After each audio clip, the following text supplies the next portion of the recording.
So many riders went through his system, if you like, and you know, just for the love of the sport, he didn't get anything out of it. So it was a lot of us are quite grateful to him for that, to give him the opportunity to race abroad. So what he taught us, really, without realising that he taught us, was amazing, and just giving us that opportunity to go in there and experience. Because until a couple of years, the racing wasn't at a high enough level in the UK, so we needed to go abroad, and John was a massive help doing that, providing that support. Learn to look after yourselves and having to look after your bike and that. Just those little life experiences are probably what I got the biggest influence from. Wiggins, Swift, Cavendish, some of the biggest names in British cycling who have all tasted success on the greatest stages, and all started with the same humble beginnings, with trips to junior races in Belgium with South East Cycling team coach John Barclay.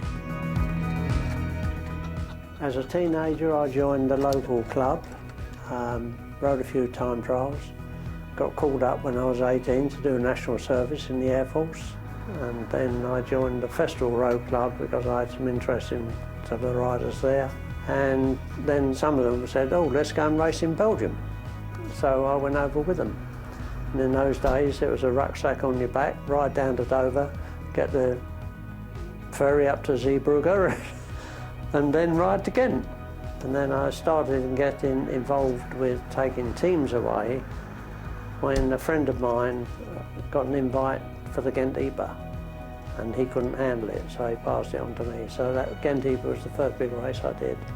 John is a guy who just takes everybody who's been a cyclist in the UK, he takes them to Belgium for a trip when they're a junior. So that's what happened to me. I think it was 1989 when I first went away with John Barclay, and I think he'd been doing it then for about 40 years, and he's still doing it now.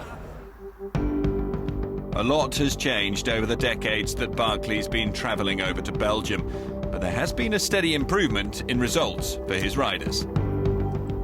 To start with, it was a case of could they finish the race. That was the first objective when they first went over there. But eventually they got better at it, and then they not only finished the races, they started winning them. And that's the way it's been ever since. Despite having taken many future stars on their first racing trip abroad, Barclay's always been reluctant to guess who would go on to bigger things. I never try and foresee their future career. That'll be.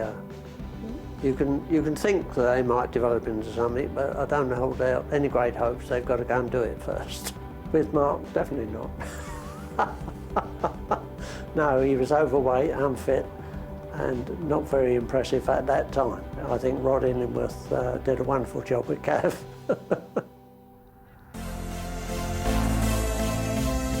Even today, Barclay's old-school approach to cycling still sees top young riders queuing up to go on his trips, and the alumni remember them fondly. I always remember going over with Cav a few times, and he'd always get mega angry at Cav because he had this new car with some fancy button on the boot that closed the boot or something.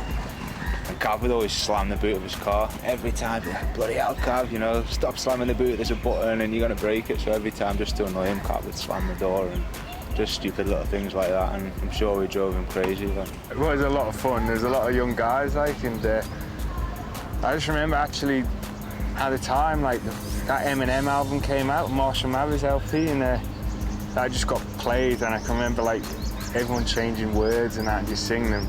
Being in these bunk beds, in this kind of dormitory thing, nothing swish, eating these jacket potatoes that were made with tin foil and that. That was good. It was definitely good for our life. We got to the changing rooms, got changed, and just as we was pulling out, we loaded all the bikes back on what would have been his Peugeot or his Mercedes, one or the other. Just as we were pulling out of the car park, we clipped a burger van's latch, and it pulled the whole roof rack off, just as though it just slid off and just dropped on the floor. And his trips are still bringing results, with the South East Cycling team's Ethan Hayter coming out on top of the junior Kern-Brussels-Kern earlier this year. Oh, every trip with John's been great because it's just learned so much, just a bit more freedom than if you go away with other people, and you learn a lot to look after yourself, and you get a lot of racing opportunities which you don't normally get. Barclay's first trip to Belgium was over 40 years ago and has since given hundreds of young riders their first taste of racing abroad, and he shows no desire to stop anytime soon. I can't foresee the future. I don't know. I will carry on doing it while I can do it and while I've got people helping me.